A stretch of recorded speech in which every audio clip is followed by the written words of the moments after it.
I know someone will receive this broadcast. Sooner or later, our signal will reach one of the parties involved in this conflict. My only hope is that whoever is listening is able and willing to send help, and they can reach us before our enemies do. My story is incredible and may be written off as a fraud by some, but there are those in a position of power back on Earth who know the terrible truth, even though they've gone to incredible lengths to cover it up. As for me, I don't know how I got dragged into this living hell, but I've fought so hard that I refuse to simply give up. Let me start at the beginning. My story will be sadly familiar to many. I served in the military and saw combat, only to return home with PTSD, an addiction problem, and no support network. Like so many others, I fell through the cracks in society as my demons destroyed my life, and left me living rough on the streets. I guess that's why they targeted me. Unlike most of the other victims, I don't remember the circumstances of my abduction. I guess I was totally out of it when they took me, so I avoided the well-documented blinding lights and sensation of being pulled upwards by an alien tractor beam. Hell, for all I know, I was taken by an agent of some shadowy organization and willingly handed over to these animals. Frankly, I don't know which is worse. The first thing I do remember is waking up naked on cold metal, my head aching as a dull pain reverberated through my skull. I groggily opened my eyes and got up on my feet, finding myself trapped inside a tiny windowless cell of featureless steel illuminated by a dim red light above me. I tried not to panic, although this wasn't easy. I struggled to control my breathing and fought hard to avoid having an anxiety attack, instead focusing on my surroundings. I searched my cell, finding a set of ill-fitting white robes neatly folded on the floor in front of me. I was suspicious but also freezing cold, and so decided to dress myself in the garments provided. Feeling slightly more confident, I placed my hands upon the cold metal walls of my cell, feeling blindly for a door or exit. I did consider calling out for help, but quickly decided against it, as I figured whoever had done this didn't have good intentions towards me. To my immense frustration, I could not find a way out. And then I started to panic. I found it hard to breathe as my chest tightened and my head was filled with terrible visions. My imagination went wild as I considered why I was here and who was holding me. I lay down on the cold metal and placed my head in my hands, but suddenly I was startled by whooshing sound as a previously invisible door slid open, revealing a lit corridor beyond my tight cell. Slowly and cautiously, I left the holding room and walked out into the passageway, jumping when the door automatically closed behind me. I continued barefoot across the metal gangway, feeling increasingly uneasy as I explored. The dimly lit and narrow corridor was devoid of any color or natural light.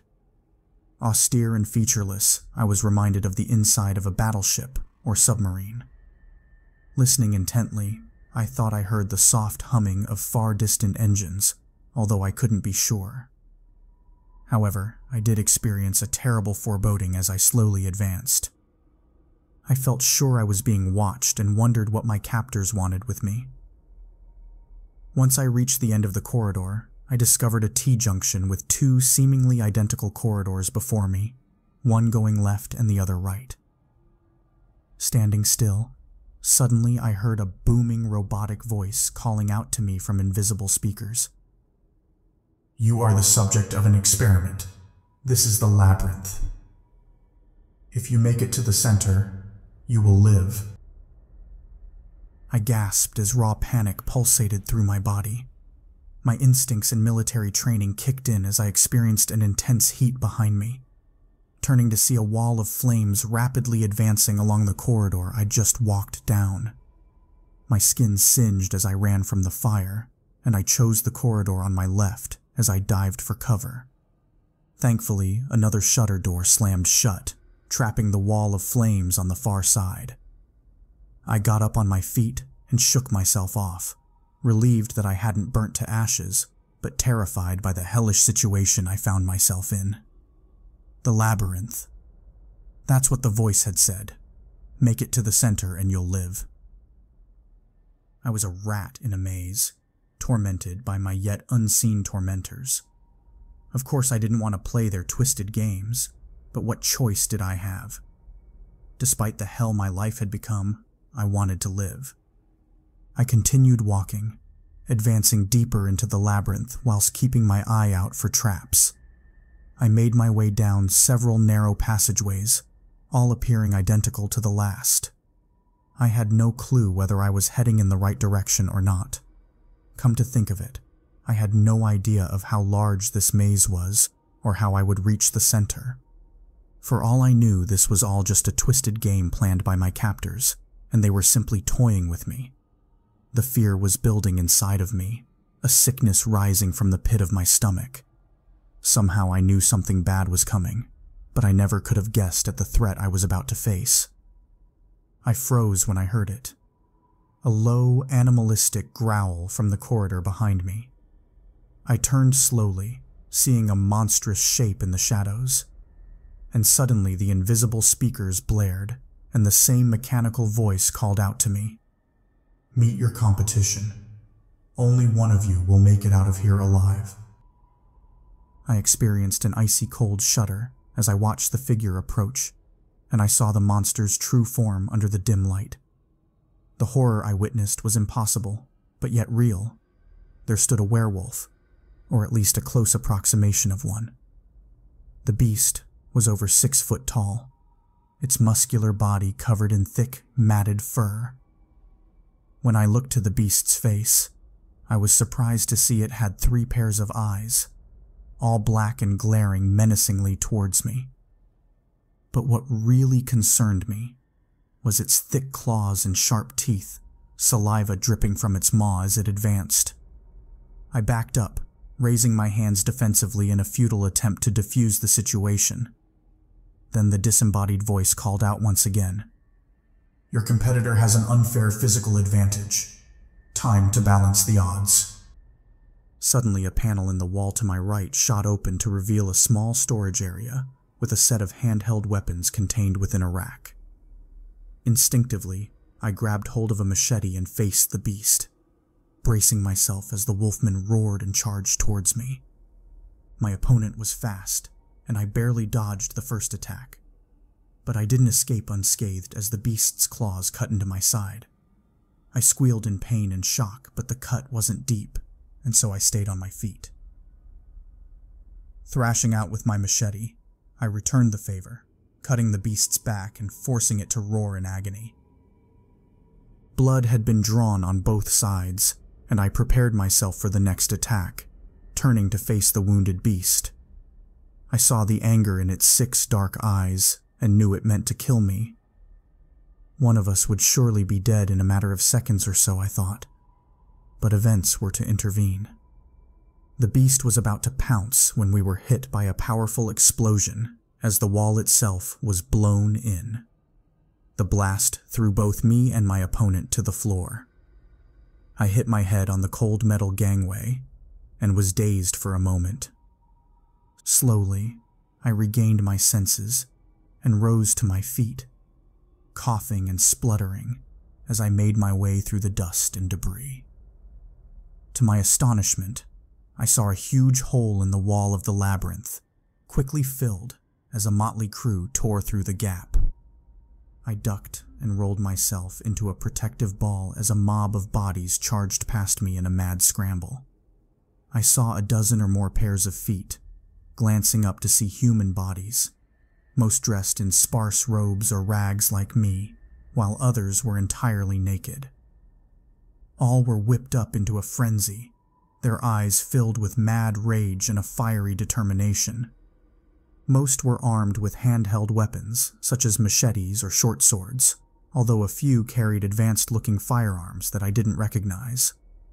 A second later, and a small but deadly robotic war machine floated through the newly created hole in the wall. The drone hovered above me, observing me with its inbuilt cameras and apparently deciding whether or not I constituted a threat. I froze, expecting to be cut down at any moment, but then a hand reached out and helped me to my feet. I looked into the eyes of my rescuer and saw a hint of compassion behind a hardened exterior.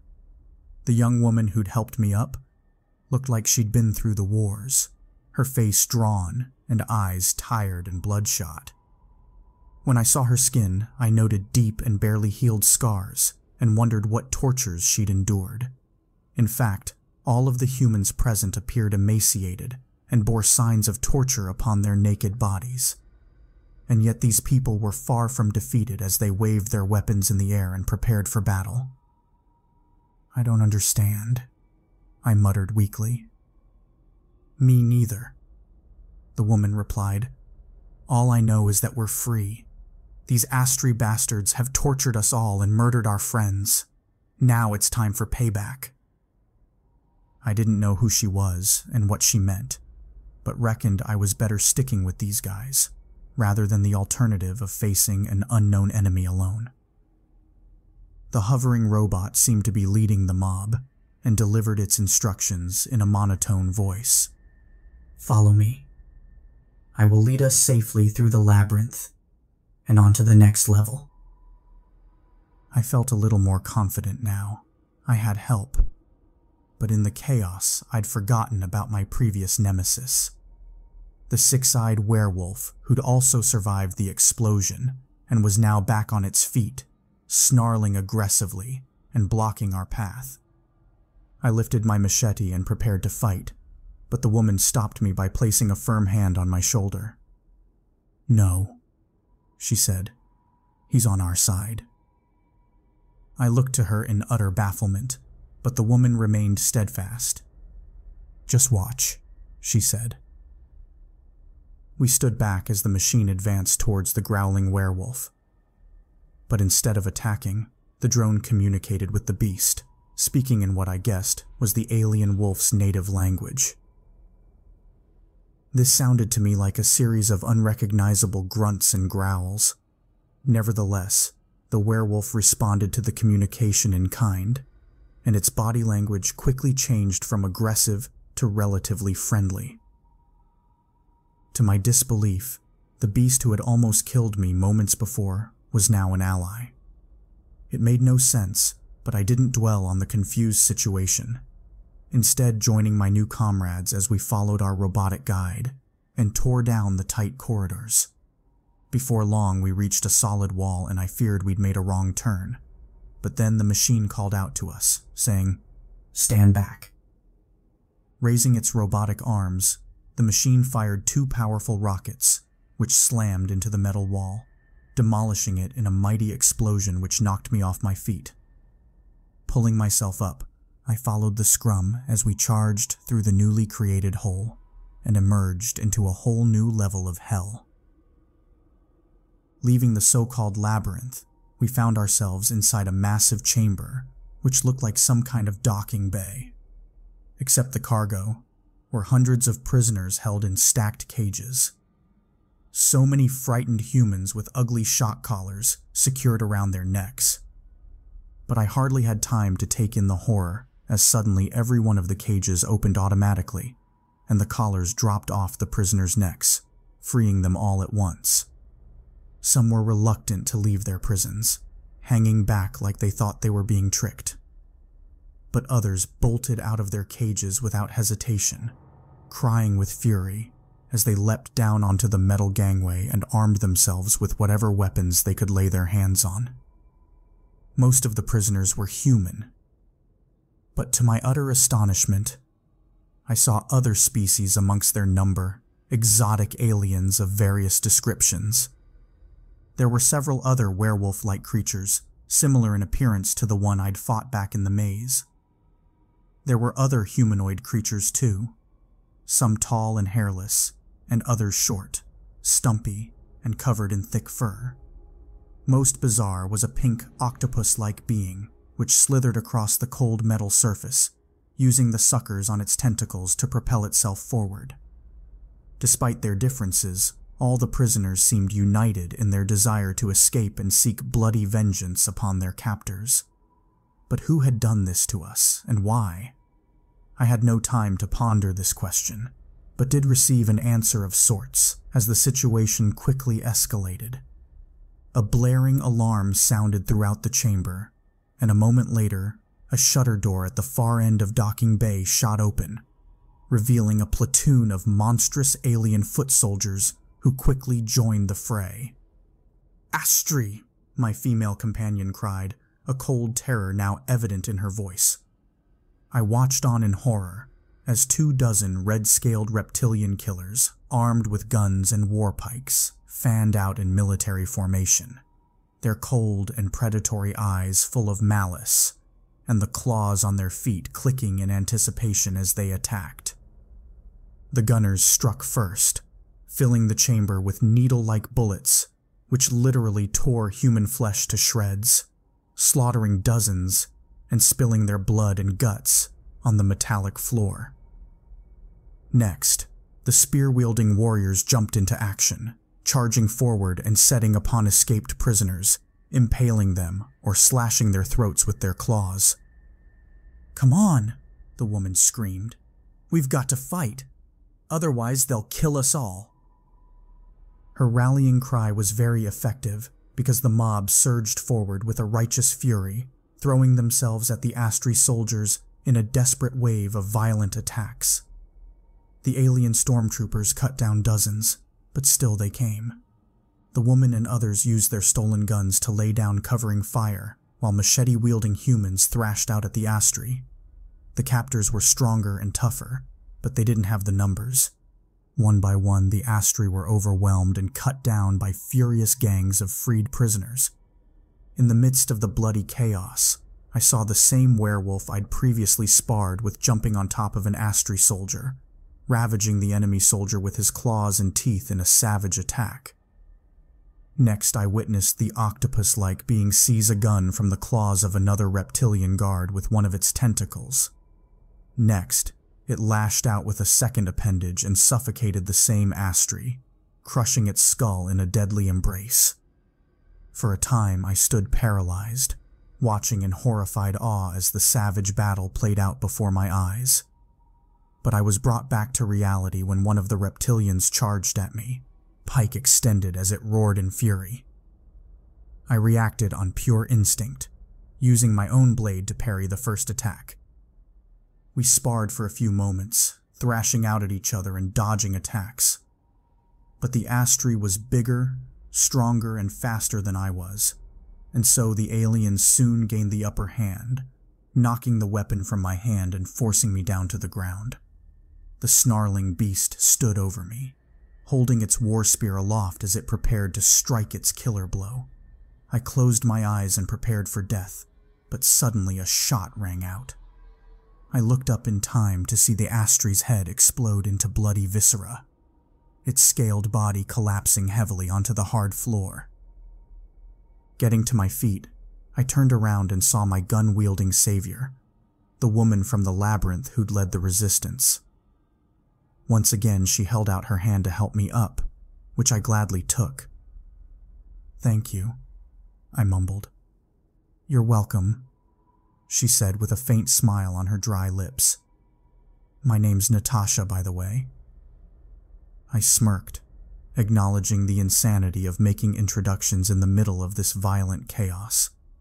Nevertheless, I replied in kind, saying, "Nice to meet you, Natasha. I'm Jamie." For a brief moment, we rediscovered some humanity amongst all the terror and anarchy, but the bloody battle raged on around us, and so there was no time for sentimentality. By now, the Astri fighters were on the back foot. Most of their number had been butchered, while the last half-dozen laid down suppressing fire to cover their retreat. The assault against them was led by the same war machine that had guided us through the labyrinth, firing rockets down upon the enemy with a ruthless efficiency. But the price paid for these gains had been a heavy one, as the docking bay was littered with the bodies of humans and other species, the bay floor splattered with their blood and guts. I was saddened to see my former nemesis amongst the dead, the six-eyed werewolf from the labyrinth. He'd fought bravely but had ultimately been cut down by a barrage of Astri bullets. In fact, almost all of the dozen escapees who'd fought through the maze with us were now dead, The carnage affected both Natasha and I, and we both stood for a moment in stunned horror before a new voice called out to us from the distance, shouting, "You two! Over here!" We turned to see a pale-faced and emaciated middle-aged man, dressed in white robes, standing in an open doorway and repeating his call. "Come here, quickly! I can help you!" We didn't know this man, but he was a fellow human being, and so I decided we needed to trust him.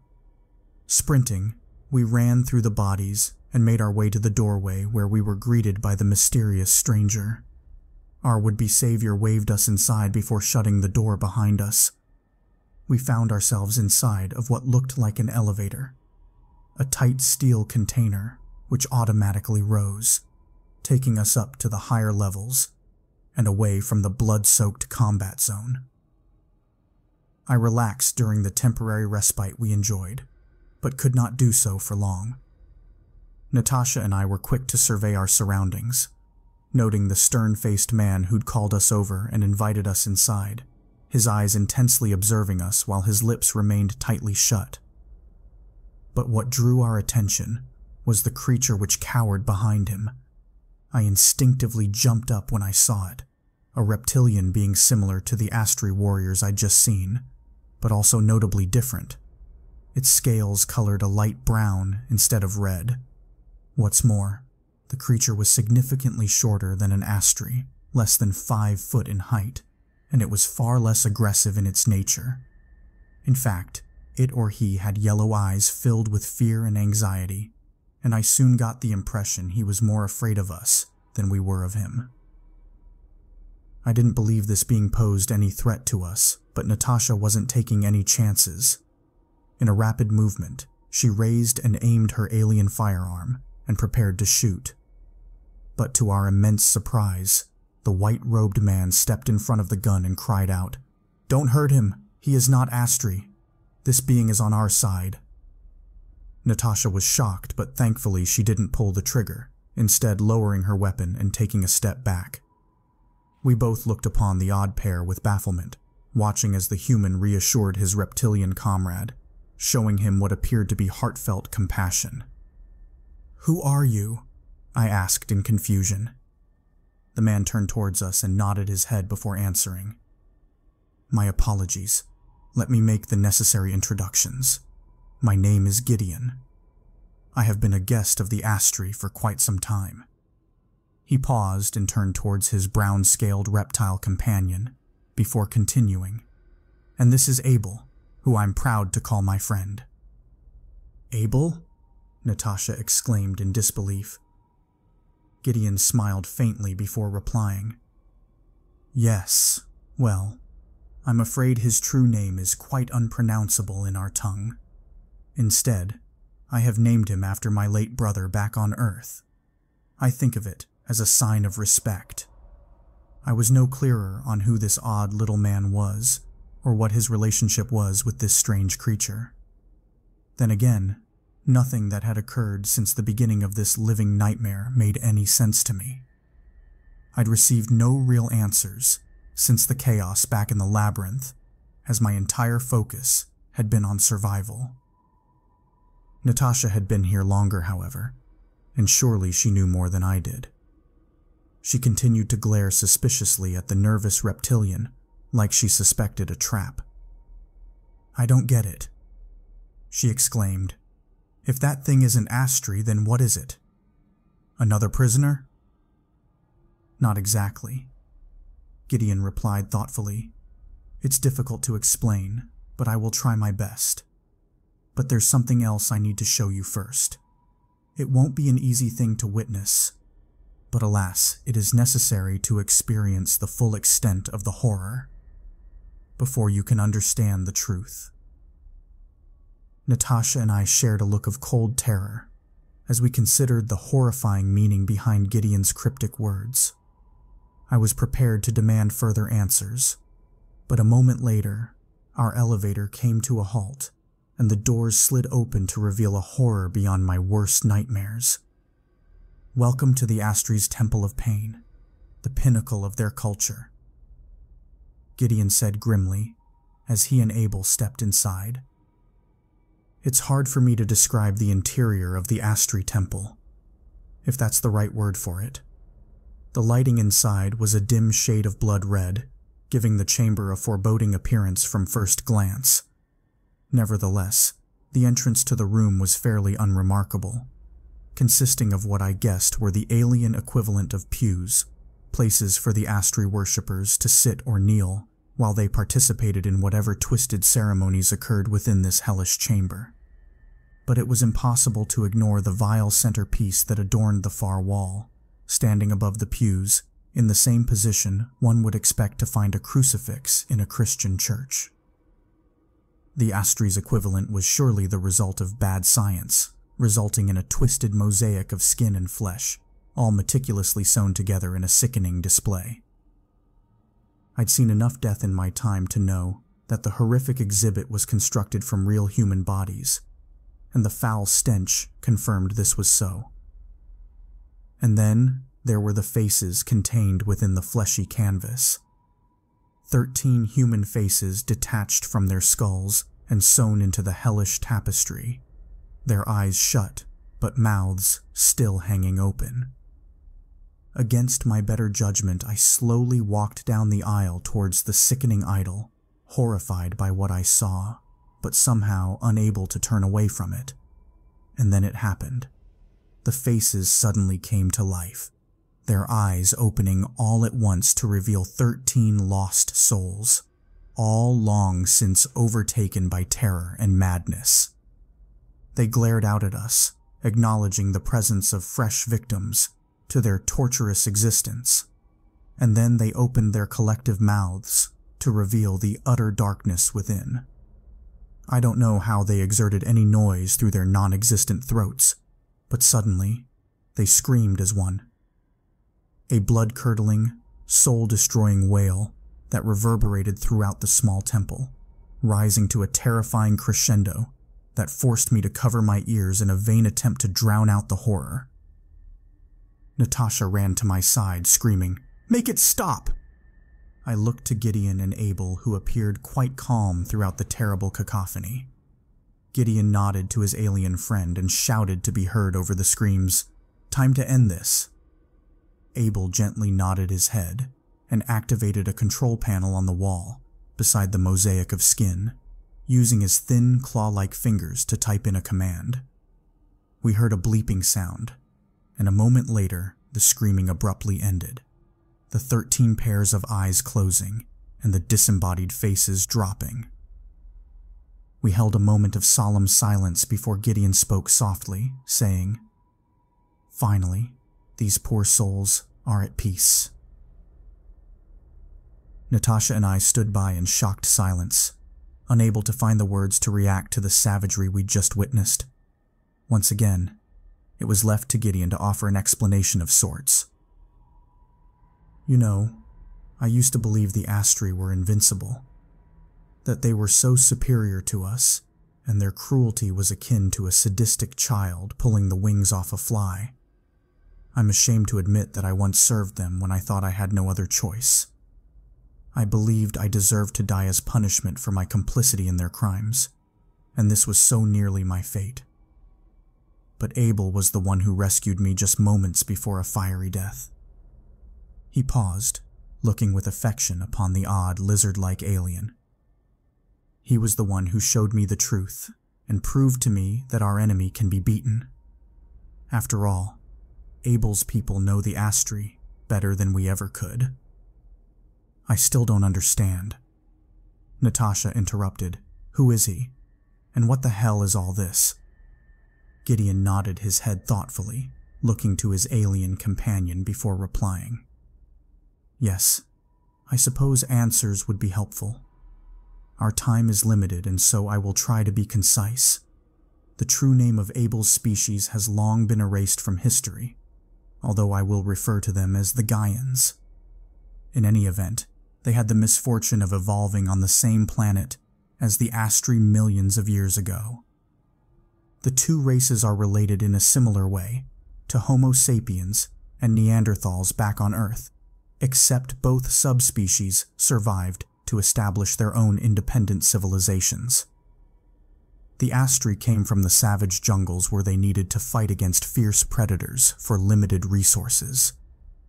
Meanwhile, the Gaians lived upon the more peaceful plains, valleys, and coastlines where their civilization thrived. While the Gaians focused on science, culture, and enlightenment, the Astri developed into a cruel, warmongering race who sought to resolve all disputes with bloody violence. Abel's ancestors were certainly technologically superior to their planetary rivals, developing spaceflight when the Astri were still killing each other with muskets and pikes. They could have destroyed the savage Astri millennia ago and saved the galaxy centuries of pain and suffering. But alas, the Gaians were a peaceful and trusting people, and so they let them live. Gideon paused briefly, a faint smile on his lips, but a terrible sorrow apparent in his tired eyes. You can probably guess what happened next. The Astri betrayed them, Natasha answered angrily. Correct, Gideon confirmed. They used brutal violence against their planetary rivals, committing a near genocide while subjecting the survivors to permanent slavery. And the Astri also captured the Gaian spaceships and advanced technology, ultimately allowing them to expand their savage empire across the galaxy. I shook my head, as suddenly this nightmare was starting to make sense to me. But there were still so many unanswered questions. "But why all this?" I exclaimed, whilst pointing towards the grotesque display of now thankfully dead human faces. What do they hope to achieve from all this cruelty? A very good question, Gideon answered thoughtfully whilst meeting my gaze. And a difficult one to answer. We humans have committed horrific atrocities too, of course, both against our own species and the animals we share our planet with. Still, on some level, most human beings know the distinction between right and wrong. Not so for the Astri. I'm afraid they have no moral compass left after millennia of savage warfare and intergalactic genocide. But it's more than that, isn't it? Their violence and passion for torture has developed into a religion of sorts, a twisted cult of death built upon the pain and suffering of their many victims. At least this is what I once thought. But now, I see the truth. The Astri aren't the galactic master race they claim to be. Their power is based on the terror they inflict upon their victims, but they are nowhere near as strong as we've been led to believe. This is why Abel and I created the necessary conditions for this rebellion.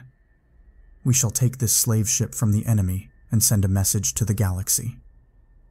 They need to know that the Astri's days are numbered. I noted the passion which entered Gideon's voice as he spoke those last words and wondered what hellish personal journey he'd been on to reach this point. There were further questions I wanted to ask, but there was no time. Abel typed more digits into the control panel before walking over to his human friend and whispering in his ear.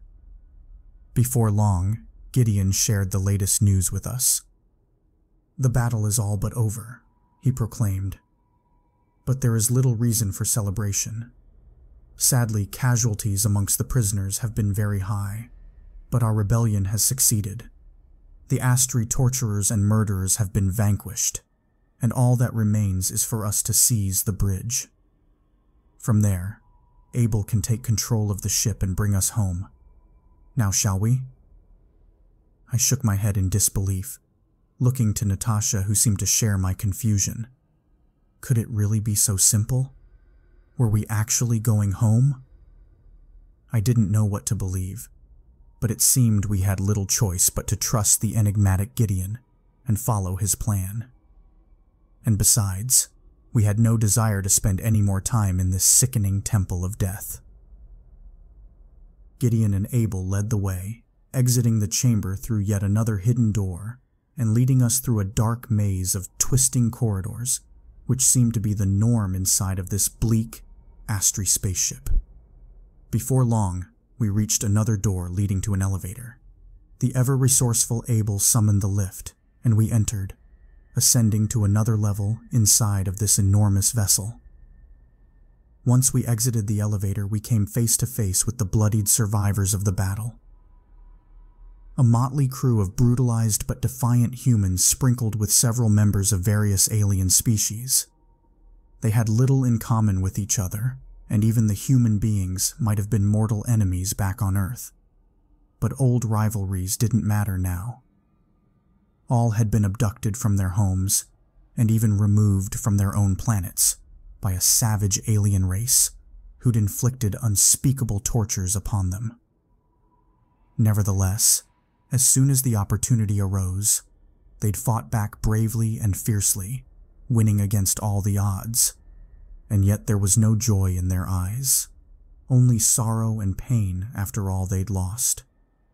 But still, their job wasn't quite done yet, and there was one last barrier to break through before a final victory could be achieved. We pushed through the silent crowd and saw the heavy steel door, which I guess was the entrance to the ship's bridge. We stood well back, as what I assumed was the same war machine, which had saved me from the labyrinth, flew forward, carefully positioning itself before bombarding the barrier with high-velocity rockets, causing an almighty explosion that almost forced us off our feet. I shielded my eyes from the blast, waiting for the dust to settle before observing the substantial hole blasted through the formerly impenetrable doorway. I was still apprehensive, feeling that the ship's bridge wasn't safe, but Abel proceeded cautiously inside, his talons clicking on the cold metal as he went. Gideon soon followed, and the mob of freed prisoners went next. Natasha and I shared yet another look before she said, "After you." The bridge was brighter and more elaborate than the other sections of the ship we'd seen, adorned with control panels and monitors, whose functions I couldn't even begin to fathom. Abel, however, seemed very familiar with the Astry's technology, which I suppose wasn't surprising given that said technology had once been stolen from his people. But sadly, there was another tragic twist to come. The last surviving Astry might have been the ship's captain or a senior officer. I guess we'll never know for sure. What seems certain is that he remained hidden within the control room, waiting patiently for his prey and the opportunity for vengeance.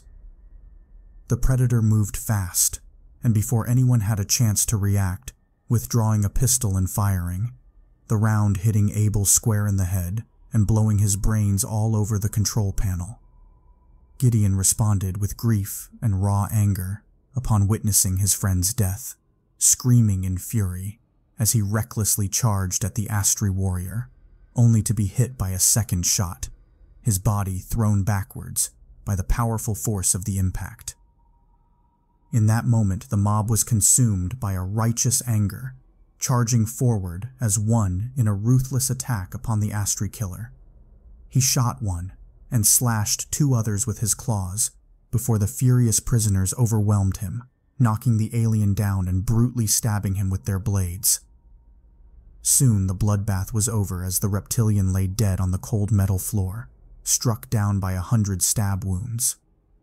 We paid the monster no heed, however, instead running to the side of our stricken companion Gideon, who was now sprawled against the wall, blood pouring from a gunshot wound in his belly. He whispered in sorrow as his face went pale, saying, "I've lost another brother, so it was all for nothing." And so here we are, the last survivors of a prisoner rebellion in control of an alien spaceship on the edge of our solar system. Poor Gideon was able to communicate limited instructions to us before he lost consciousness, providing enough information for us to transmit this SOS message through space. But we have no idea how to pilot this huge vessel, and so are adrift in the cold vacuum, slowly waiting for death. I can't accept that this is the end of our story, however. My comrades and I, human and non-human alike, have fought too hard and suffered too much to simply give in. I've learned so much about the enemy, but also about the complicity of our Earth-based governments in their atrocities. There are those amongst our number who remember being handed over to the Astry by fellow human beings, delivered into evil by traitors from our own species. Our transmission may well reach Earth, but we know that no help will come from there. But we have heard rumors of a third party, a galactic confederation, which stands up to protect those brutalized and tortured by the monsters of this cruel universe. And so, we hope against hope that our account will reach these intergalactic saviors. If you're listening, you must reach us before the enemy does, and together we can take the war to the cowardly Astri and end their reign of terror, once and for all. I repeat, SOS. Please send help. You're our final hope.